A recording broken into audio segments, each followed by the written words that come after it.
अब उसके बाद कौन से ब्रांच में क्या होता है, जैसे कि सिविल में क्या होता है, मैकेनिकल में क्या होता है, इलेक्ट्रिकल में क्या होता है। तो सिविल इंजीनियरिंग में क्या होता है, design and construction of road, design and construction of bridges, design and construction of canal, design and construction of apartment, design and construction of building, वैसे sewage system and hyperloop structure, tunnels, cables, pipelines and बड़े बड़े dams इस engineering के branch में होते हैं।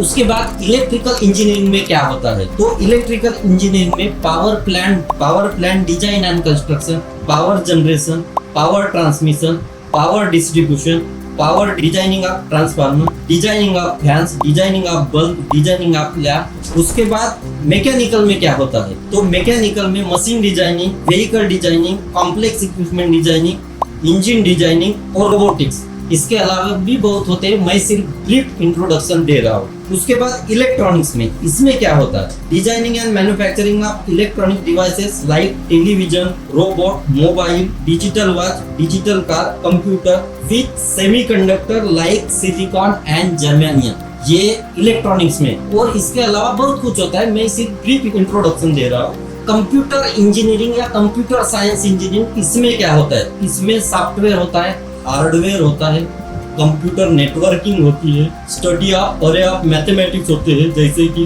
Calculus, linear algebra, differential equation. उसके बाद होता है internet, network administration, web designing और बहुत कुछ होता है। इसके बाद आईटी में क्या होता है, यानी कि इंफॉर्मेशन तो इंफॉर्मेशन टेक्नोलॉजी ये जो small portion of computer engineering, यानी कि कंप्यूटर इंजीनियरिंग का ये थोड़ा सा हिस्सा है। तो जो कंप्यूटर वो बहुत सी बातें या भी होने वाली है। तो इसमें क्या होता है, इसमें data science and management, web designing, graphic designing, digital marketing, internet and network administration, information technology होते हैं। उसके बाद केमिकल इंजीनियरिंग, इसमें क्या होता है, तो इसमें यूनिट ऑपरेशंस या यूनिट प्रोसेसेस ये होते हैं। अब यूनिट ऑपरेशंस यानी कि फिजिकल चेंज और यूनिट प्रोसेसेस यानी कि केमिकल, इसके आधार पर रॉ मटेरियल फिनिश प्रोडक्ट में कन्वर्ट किया जाता है, ये केमिकल इंजीनियरिंग में होता है।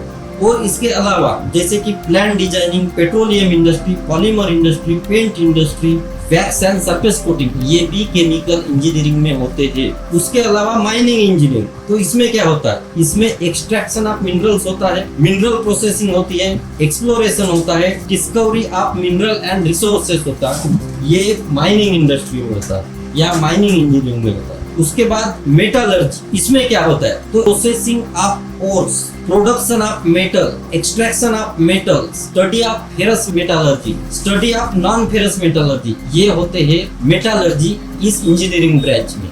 एरोस्पेस में क्या होता है, तो एरोस्पेस में designing and manufacturing of aircraft and spacecraft, ये एरोस्पेस में होता है। इसमें दो सेक्शन होते हैं, एरोनॉटिकल और एस्ट्रोनॉमिकल। अब एरोनॉटिकल में क्या होता है, तो designing and manufacturing of air flight capable machines and techniques of aircraft and rockets with in the atmosphere. दूसरा एस्ट्रोनॉटिक्स, इसमें क्या होता है, तो designing of sending spacecraft beyond the earth atmosphere into outer space, ये होता है।